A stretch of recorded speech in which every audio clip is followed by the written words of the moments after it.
देखिए, last class में हमने पैटर्न्स के प्रोग्राम का बेसिक इंट्रोडक्शन देखा था, जहाँ पे मैंने आपको कुछ बेसिक स्ट्रक्चर के बारे में बताया था और साथ-साथ में मैंने आपको ये भी कहा था कि अगर हमें किसी भी तरीके का पैटर्न क्रिएट करना है, तो उसके लिए कुछ बेसिक स्टेप्स को फॉलो करना पड़ता है, ठीक है? तो यहाँ पे जो हमारे पास में सबसे पहला स्टेप है, वो क्या है? जो भी पैटर्न आपको दिया गया है, सबसे पहले क्या करो, उसके इर्द-गिर्द आप वर्टिकल और हॉरिज़ॉन्टल लाइन्स ड्रॉ कर लीजिए। ताकि कुछ इस तरीके का टैबुलर टाइप का उसका स्ट्रक्चर हमारा हो जाए। साथ-साथ में यहाँ पे इस फर्स्ट स्टेप के अंदर ही हमें कितनी रोज़ के अंदर प्रिंटिंग करवानी है और हर रो के अंदर कितने कॉलम्स में प्रिंटिंग करवानी है, उसकी स्टार्टिंग और एंडिंग वैल्यू भी हमें इस फर्स्ट स्टेप के अंदर ही लिखनी है। तो जैसा कि हमने यहाँ पे देखा था starting value 1 and ending value 5 for rows as well as for the columns और यहाँ पे लाइन्स भी हम लोगों ने ड्रॉ कर ली। अब सेकंड स्टेप हमारा क्या था? सेकंड स्टेप बेसिकली हमारा ये पता लगाना है कि एक्चुअली में किस लोकेशन पर हमें प्रिंटिंग करवानी है। लोकेशन का मतलब क्या है? ये जो स्पेसिफिक प्लेसेस है जहाँ पे हमें प्रिंटिंग करवानी है। अब इस एक स्पेसिफिक प्लेस को एक्सेस करने के लिए मुझे 4th लाइन यानी कि 4th रो पर आना पड़ेगा और 2nd कॉलम पर आना पड़ेगा। तो यहाँ पे हर एक रो और कॉलम का कॉम्बिनेशन हमने फॉर्म कर लिया था। उस जगह पर जहाँ पे हमें एक्चुअल प्रिंटिंग इम्प्लीमेंट करवानी है। That was our second step. अब इस सेकंड स्टेप में तो हमने ये डिसाइड कर लिया कि कहाँ-कहाँ पे प्रिंटिंग है, लेकिन 25 ऑन टोटल हमारे पास में ये बॉक्सेस हैं और सब पे प्रिंटिंग नहीं करवानी, तो कुछ एक जर्नलाइज़ कंडीशन तो हमें बनानी पड़ेगी ना कि कितनी बार काम करना है, कितनी जगह प्रिंटिंग करवानी है। तो अगर हम यहाँ पे पहली रो के अंदर थे, तो हमें सिर्फ 1 स्टार प्रिंट करवाना था। यानी कि जो इनर लूप है प्रिंटिंग वाला, वो एक बार ही चलेगा। अगर हम सेकंड लाइन के अंदर हैं, तो हमें 2 स्टार प्रिंट करवाने थे, यानी कि लूप को 2 बार एग्ज़ीक्यूट करना है। तो मैंने लिख दिया less than equal to 2। Third row के अंदर मुझे 3 स्टार्स प्रिंट करवाने थे, यानी कि 3 बार ही लूप चलाना है। तो मैंने लिख दिया less than equal to 3। Same goes for 4 and same goes for 5 as well. Less than equal to 4 and less than equal to 5। अब यहाँ पे भी मैं इस लूप को 5 बार स्पेसिफिकली थोड़े ही लिखूँगी। मुझे यहाँ पे भी एक जनरलाइज़ कंडीशन बनानी पड़ेगी। तो क्योंकि यहाँ पे जैसे-जैसे i की वैल्यू चेंज हो रही थी, वैसे-वैसे हमारे j की एंडिंग कंडीशन भी चेंज हो रही है। तो इस पैटर्न के अकॉर्डिंग हम कुछ इस तरीके का जनरलाइज़ कंडीशन यहाँ पे बना सकते हैं। j less than equal to i। अब कैसे ये प्रोग्राम में काम करता है, आज हम उसी का इम्प्लीमेंटेशन देखने वाले हैं। देखिए, सबसे पहले यहाँ पे सेम वही प्रोसेस है, मेन स्टार्ट करना है, variable declaration, CLR, SCR and get ch ये तो सारी चीज़ें फिक्स हैं।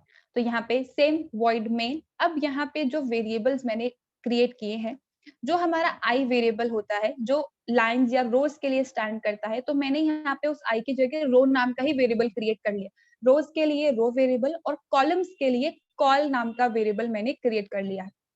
अब जो अभी मैंने कांसेप्ट आप लोगों को एक्सप्लेन किया था, वो था स्पेसिफिकली 5 लाइन्स के लिए। 5 लाइन्स के अंदर हमारा डेटा कंप्लीटली प्रिंट होगा। लेकिन मान लीजिए कि अगर यहाँ पे यूज़र कहता है कि नहीं 5 नहीं, आप तो सिर्फ 3 लाइन के अंदर ही डेटा डिस्प्ले कराओ, तो फिर क्या करना पड़ेगा? दोबारा लूप के अंदर जाके चेंजेस इम्प्लीमेंट करेंगे और 3 लिखना पड़ेगा।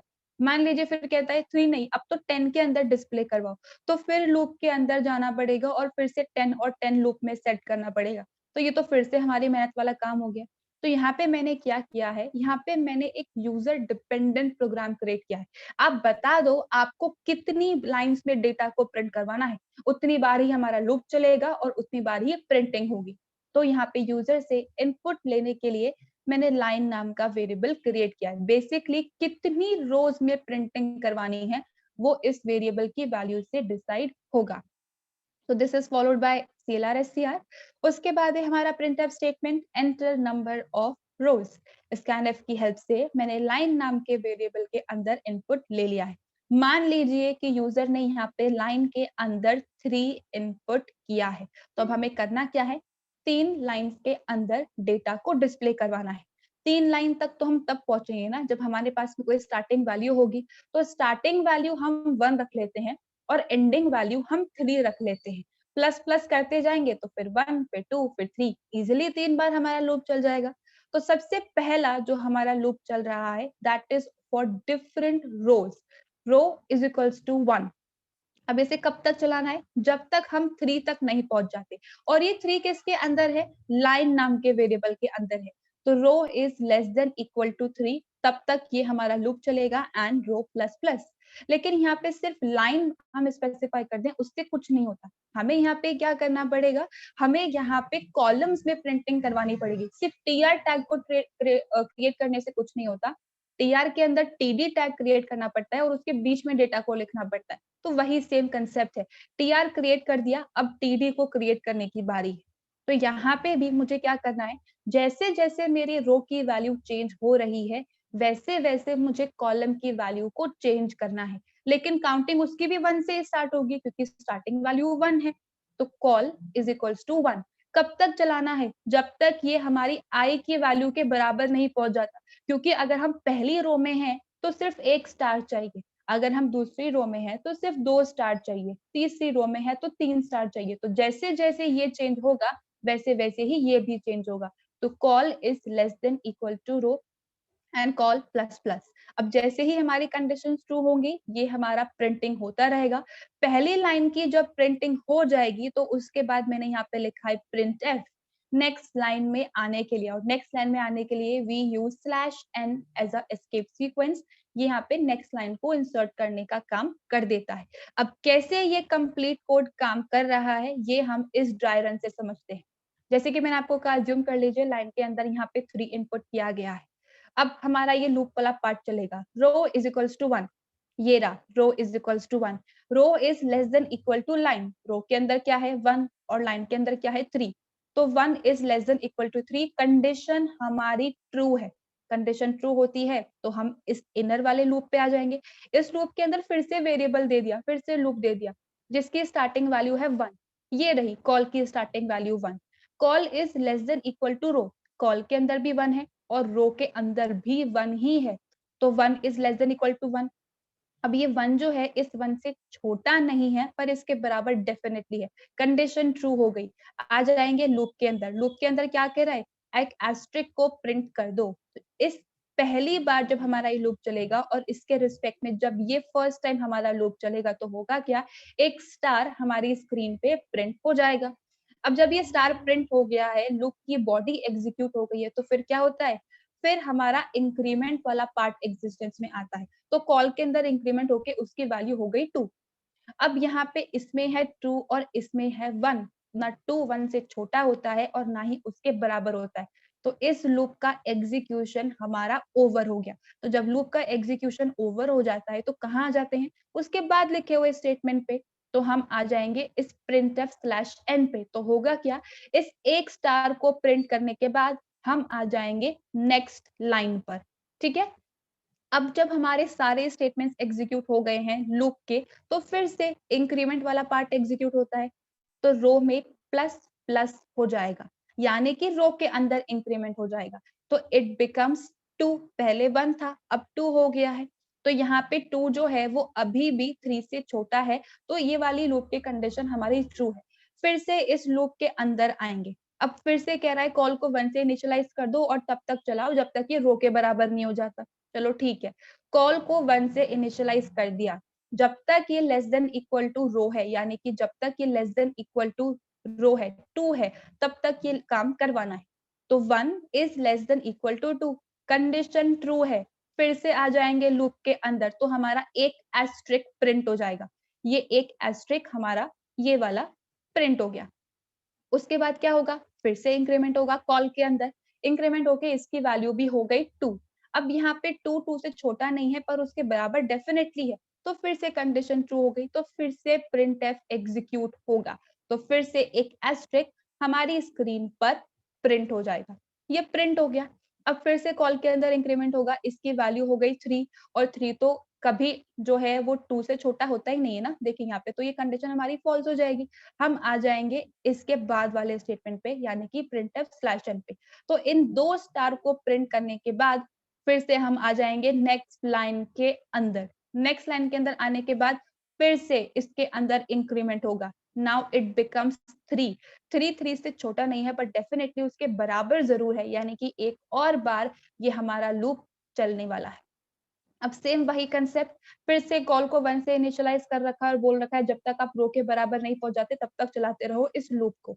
तो यहाँ पे 1 हमारी स्टार्टिंग वैल्यू, 1 ऑब्वियसली 3 से छोटा ही है, तो यहाँ पे होगा क्या, हमारा लूप एग्जीक्यूशन में आएगा और एक एस्ट्रिक हमारी स्क्रीन पर प्रिंट हो जाएगा। इंक्रीमेंट हुआ, कॉल की वैल्यू हो गई 2, लेकिन 2 अभी भी 3 से छोटा है, फिर से कंडीशन 2, तो होगा क्या, फिर से हमारा एक स्टार प्रिंट हो जाएगा। फिर कॉल के अंदर इंक्रीमेंट, वैल्यू हो गई 3, फिर से 3 से छोटा नहीं है पर उसके बराबर, डेफिनेटली ये कंडीशन फिर से ट्रू, तो फिर से एक स्टार हमारी स्क्रीन पर प्रिंट हो जाएगा। अब कॉल की वैल्यू फिर से इंक्रीमेंट होगी, इट बिकम्स 4, तो ना 4 3 से छोटा है ना वो उसके बराबर है, तो इस स्टेज पर इस स्टार को प्रिंट करने के बाद हमारा जो ये लूप है उसका एग्जीक्यूशन कंप्लीट हो गया। उसके बाद प्रिंटफ की हेल्प से फिर से नेक्स्ट लाइन पे आ जाएंगे, तो यहाँ पे हम फिर से नेक्स्ट लाइन पे आ गए। अब यहाँ पे रो के अंदर फिर से इंक्रीमेंट होगा, इट बिकम्स 4, तो यहाँ पे तो हमें तब तक ही काम करवाना था जब तक रो की वैल्यू लाइन के बराबर नहीं हो जाती, और वो तो हो चुकी। 4 ना 3 से छोटा है ना उसके बराबर है, तो यहाँ पे 3 बारी हमारा ये वाला लूप चलेगा और उसके corresponding depending upon the value of i हमारे ये लूप चलेंगे। अब जैसे कि मैंने आपको एग्जांपल के अंदर एक्सप्लेन किया था 5 रोज एंड 5 कॉलम्स का, तो यहाँ पे होता क्या, यहाँ पे 5 तक हमारे पास में लूपिंग चलती, तो 4th के लिए भी वही सेम प्रोसेस, जब तक वो लेस देन इक्वल टू 5 है, फिर वो जब तक लेस देन इक्वल टू 5 है तो उसके अकॉर्डिंग काम होता। तो जैसे जैसे यहाँ पे यूजर इनपुट करता जाएगा उसके अकॉर्डिंग उतनी लाइंस में हमारे पास में स्टार्स प्रिंट होंगे। तो एक्चुअल आउटपुट जो इस कोड का आएगा वो दिखेगा कुछ इस तरीके का आपको। ये फर्स्ट लाइन, ये सेकंड लाइन और ये है हमारी थर्ड लाइन। 3 लाइन के अंदर यहाँ पे हमारे पास में स्टार्स प्रिंट हो चुके हैं और कुछ इस तरीके से कंडीशंस ट्रू होने पर एक एक करके यहाँ पे चीजें प्रिंट होंगी। तो ये तो हमारी रो है और जो वैल्यू प्रिंट हुई है स्पेसिफिक लोकेशन पे वो है हमारा कॉलम। तो ये फर्स्ट रो का फर्स्ट कॉलम, ये सेकंड रो का फर्स्ट कॉलम, ये सेकंड रो का सेकंड कॉलम, थर्ड रो का फर्स्ट कॉलम, थर्ड रो का सेकंड कॉलम और थर्ड रो का थर्ड कॉलम। इस तरीके से ये स्टार पैटर्न्स काम करते हैं। किसी को इस वाले एग्जाम्पल के अंदर कुछ भी कंफ्यूजन? नेक्स्ट जो हमारा पैटर्न है सेम वही स्टेप्स हम फॉलो करेंगे, पर पहले एक बार हम पैटर्न को देख लेते हैं। अब देखिए, पहले हमारे पास में जो पैटर्न क्या था, बिल्कुल सीधा ट्रायंगल हमें बनाने के लिए दिया हुआ था। अब ट्रायंगल को क्या कर दिया है, बिल्कुल रिवर्स कर दिया, उल्टा कर दिया। तो वही सेम प्रोसेस फॉलो करेंगे जैसे कि हम लोग अभी तक करते आए हैं। पहले स्टेप के अंदर जो भी हमें पैटर्न प्रोवाइडेड है उसमें ये हॉरिजॉन्टल और वर्टिकल लाइंस वगैरह हम लोग ड्रॉ कर लेंगे। स्टार्टिंग और एंडिंग वैल्यू हम यहाँ पे मेंशन कर लेंगे। सेकंड स्टेप क्या होता है, एक्चुअली में पता लगाना कि कौन सी लोकेशन पर हमें इम्प्लीमेंटेशन करवाना है।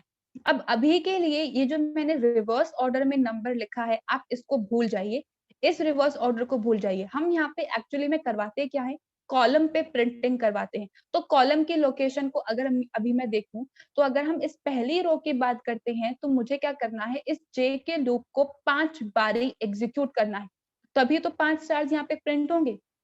सिमिलरली अगर मैं इस रो की बात करती हूँ तो मुझे जे के लूप को 4 बारी एग्जीक्यूट करना पड़ेगा, तभी तो यहाँ पे इन 4 कॉलम्स के अंदर वैल्यू प्रिंट होगी। Same goes for this as well, यहाँ पे मुझे जे का लूप 3 बारी चलाना पड़ेगा तब 3 स्टार प्रिंट होंगे, यहाँ पे जे का लूप 2 बारी तब 2 स्टार प्रिंट होंगे और यहाँ पे लूप चलेगा सिर्फ एक ही बार तो हमारा 1 स्टार प्रिंट होगा। तो अब यहाँ पे अगर सिचुएशन को मैं इस नंबर्स के बजाय कोई जनरलाइज्ड इक्वेशन फॉर्म करूं तो वो कुछ इस तरीके की बनेगी।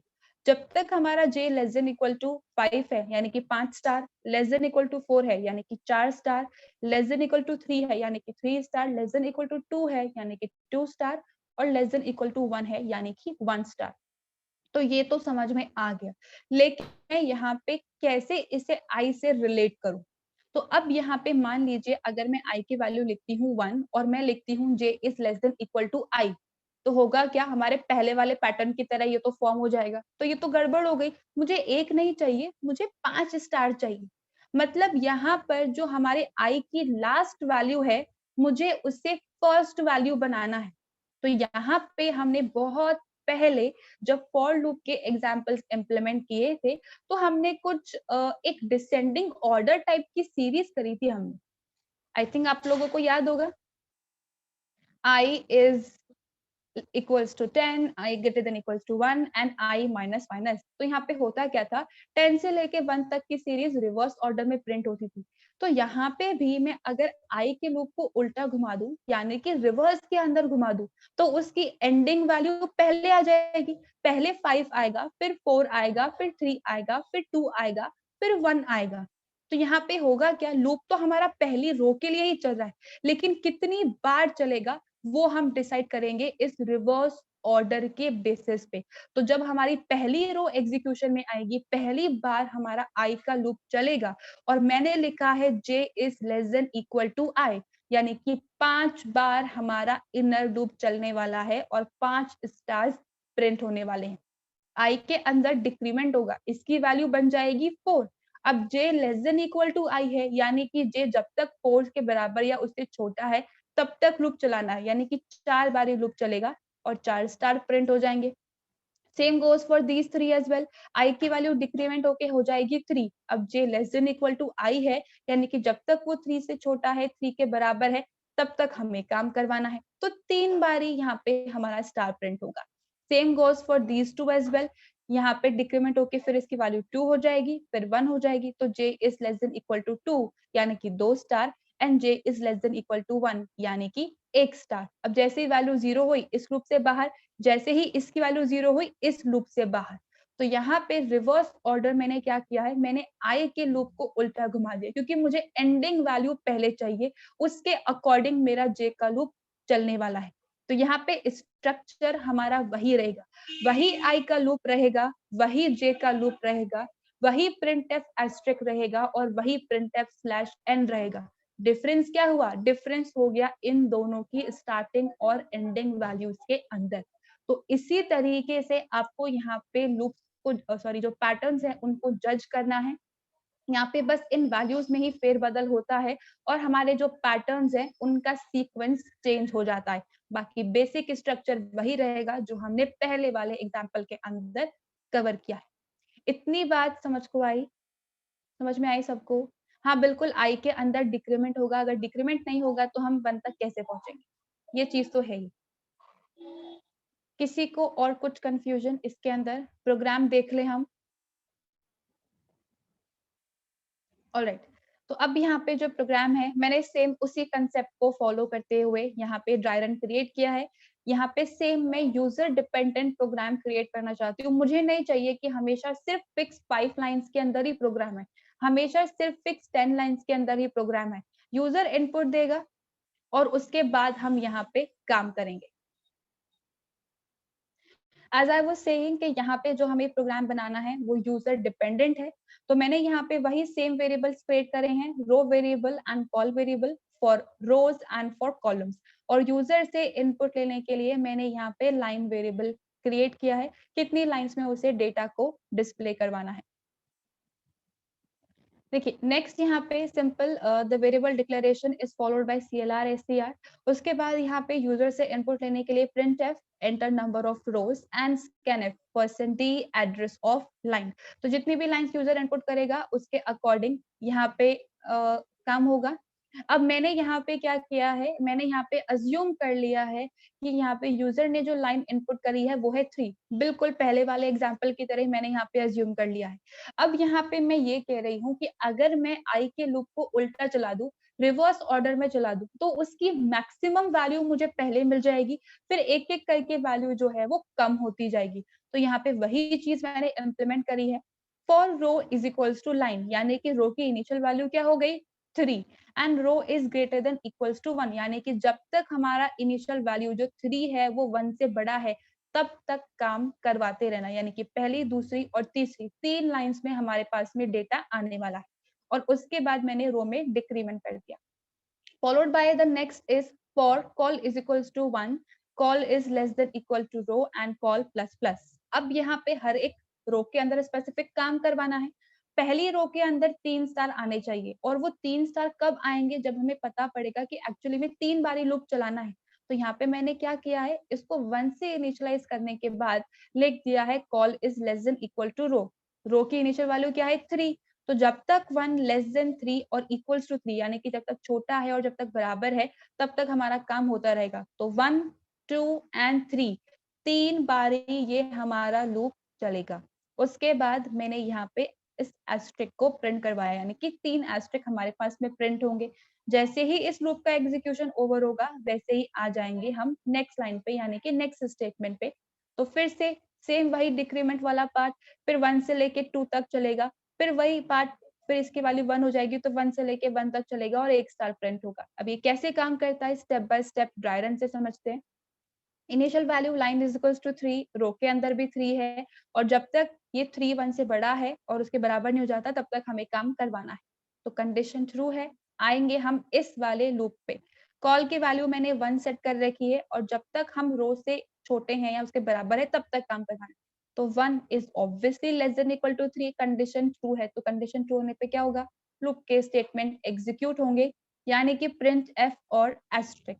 तो एक एस्ट्रिक यहाँ पे हमारे पास में डिस्प्ले हो जाएगा। उसके बाद कॉल के अंदर मैंने इंक्रीमेंट किया है, तो इसकी स्टार्टिंग वैल्यू 1 थी, इंक्रीमेंट करने पे 2 हो जाएगा और 2 जो है वो अभी भी 3 से छोटा है। फिर से कंडीशन ट्रू होने पे क्या होगा, फिर से एक स्टार यहाँ पे हमारे पास में प्रिंट हो जाएगा। Moving on to the next part, फिर से यहाँ पे इंक्रीमेंट होगा। अब जो 3 है वो 3 से छोटा नहीं पर उसके बराबर डेफिनेटली है। फिर से कंडीशन ट्रू, तो फिर से एक थर्ड स्टार यहाँ पे प्रिंट हो जाएगा। अब ये वैल्यू इंक्रीमेंट होके हो गई है 4 और 4 ना 3 से छोटा है ना उसके बराबर है। लूप का एग्जीक्यूशन ओवर हो चुका, तो इसके बाद कहाँ आ जाएंगे, इसके बाद आ जाएंगे हम इस प्रिंटफ स्टेटमेंट पे, यानी कि 3 स्टार को प्रिंट करने के बाद आ जाओ नेक्स्ट लाइन पे। उसके बाद यहाँ पे इंक्रीमेंट डिक्रीमेंट वाला पार्ट एग्जीक्यूट होगा। Rho minus minus, initial value क्या थी 3, 3 में से -1 किया तो इट बिकम्स 2, तो रो के अंदर अभी है हमारे पास में 2। फिर से जे वाला कॉलम वाला लूप चलेगा 1 से लेके लेस देन इक्वल टू रो, यानी कि 1 से लेके कब तक, जब तक हमारा जो वैल्यू है वो इससे छोटा है। ठीक है, तो अब यहाँ पे 1 स्टार्टिंग वैल्यू 1 ऑब्वियसली 2 से छोटा है, तो फिर से कंडीशन ट्रू हो गई, फिर से लूप के अंदर आएंगे और एक स्टार प्रिंट हो जाएगा। कॉल के अंदर इंक्रीमेंट हुआ, इट बिकम्स 2, 2 ऑब्वियसली 2 से छोटा नहीं है पर बराबर है, फिर से कंडीशन ट्रू, फिर से एक स्टार प्रिंट हो जाएगा। अब इंक्रीमेंट होके कॉल की वैल्यू हो गई 3, तो यहाँ पे 3 के केस में कंडीशन फॉल्स। नेक्स्ट स्टेटमेंट पे यानी कि स्लैश एन पे आ जाएंगे, तो 2 स्टार प्रिंट करने के बाद नेक्स्ट लाइन पे हम इधर आ गए।